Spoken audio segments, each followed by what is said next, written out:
Jawaban asisten rumah tangga Ferdy Sambo Susi ditanya hakim soal anak bungsu Putri Chandrawati siapa yang melahirkan. Asisten rumah tangga Ferdy Sambo dan Putri Chandrawati Susi dihadirkan menjadi saksi dalam sidang lanjutan pembunuhan berencana Brigadir J dengan terdakwa Baradae. Dalam sidang, Majelis Hakim Pengadilan Negeri Jakarta Selatan mencecar Susi soal siapa yang melahirkan anak terakhir Putri Chandrawati bernama Arka. Awalnya, Hakim Ketua Wahyu Imam Santosa bertanya kepada Susi jumlah anak dari Ferdy Sambo dan Putri Chandrawati. Selanjutnya, Imam bertanya siapa saja nama anak Ferdy Sambo dan Putri, namun hanya anak terakhir yang disebut Susi tanpa ada nama Sambo di belakangnya. Kemudian, tiba-tiba Hakim bertanya soal siapa yang melahirkan Arka yang disebut Susi anak terakhir dari Ferdy Sambo dan Putri Chandrawati.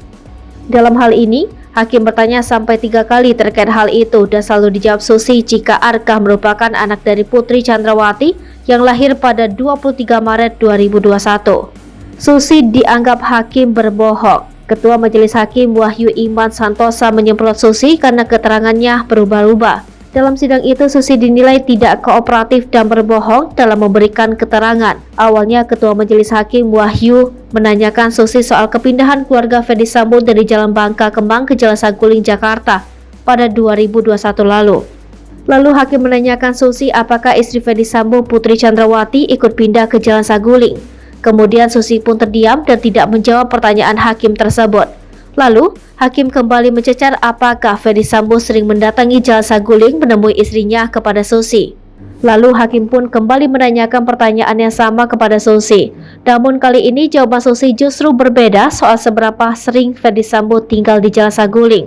Berikutnya Hakim pun mempertanyakan jawaban Susi yang berbeda-beda di persidangan. Hakim mengancam akan mempidanakan Susi jika terus berbohong di persidangan. Lantas Hakim kembali menanyakan pertanyaan yang sama kepada Susi.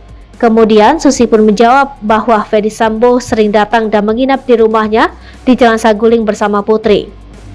Lalu Hakim pun memerintahkan jaksa penuntut umum untuk memproses hukum Susi jika nantinya keterangannya berbeda dengan saksi-saksi lainnya di kasus pembunuhan Brigadir J.